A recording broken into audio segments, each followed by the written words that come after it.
Hello everyone, praise the Lord. It's Simple again with our episode 2 of the mission story.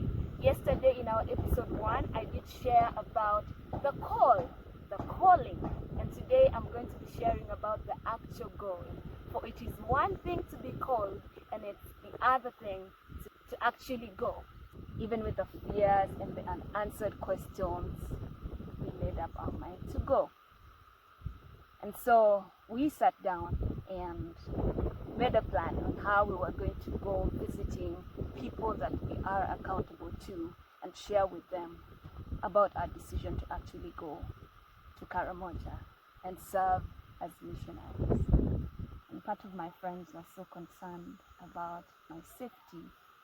And one of the questions that one of my friends asked me was, Simple, why Karamoja of all places? That place is not safe. Why are you endangering yourself? This one evening, we decided to pack all our things. A few that we had decided we would go with to Karamoja to help us start with, ready and all stirred up and geared up to hit the road the next morning. So we took the car, it was worked on, and we hit the road.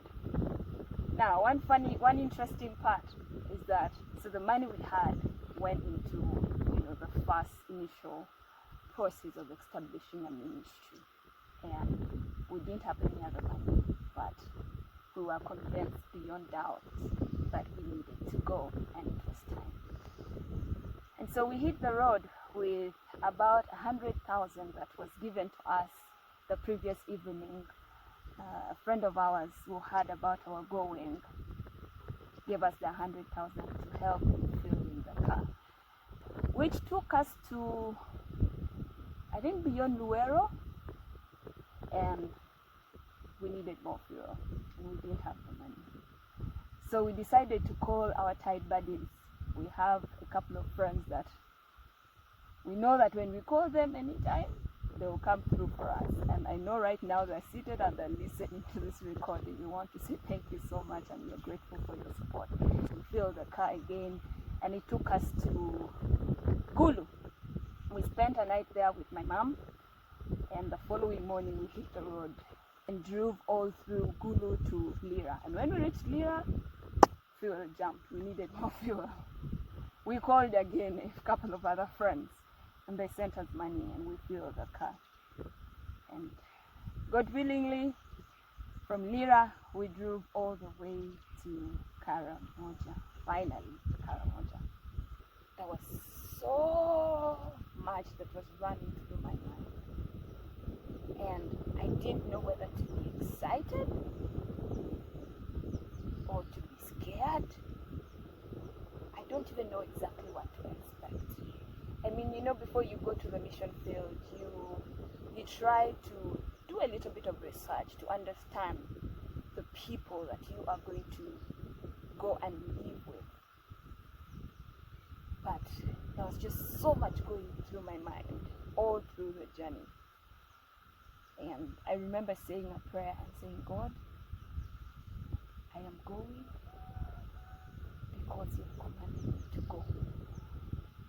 And my confidence was that God was in the story, that He was with me, and that He was going with me, and that He was going to be with me. And I know, and I was convinced beyond doubt, that God had gone ahead of me and prepared the way for us. So yes, we reached Karamoja and we were hosted by wonderful friends of ours from AAM.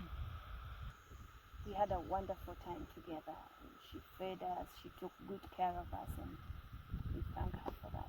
We had a few days to rest and to get to know Moroto, and our friends from AIM were so gracious with their time to take us around and show us places like the market, where we could go to buy a few things for the house, and the hospital, and those key things that you just have to know when you come to a new place. And I remember in those few weeks, one night when we were sleeping, we had gunshots. I think there was a raiding that was happening close to where we were staying, and there were lots of gunshots, and it was so scary that I thought, like, should we first go back the next day and come after all this had gone down? But somehow we managed to pick the place. Remember the story of Moses when they were leaving Egypt, and Moses prayed and told God that he wouldn't go if his presence wouldn't go with him. Well, it's not any different from the missionaries and other people whom God has called. God goes with you. He's with you. He never leaves you. When he has called you, he goes with you. He goes ahead of you. He's beside you. He's behind you. He's all around you. When God calls you, sometimes you're never prepared enough. But you've got to take that step of faith and trust that the God who called you will make a way. So thank you so much for watching this episode. Catch us on again, our third episode, or episode 3, tomorrow. Have a lovely evening.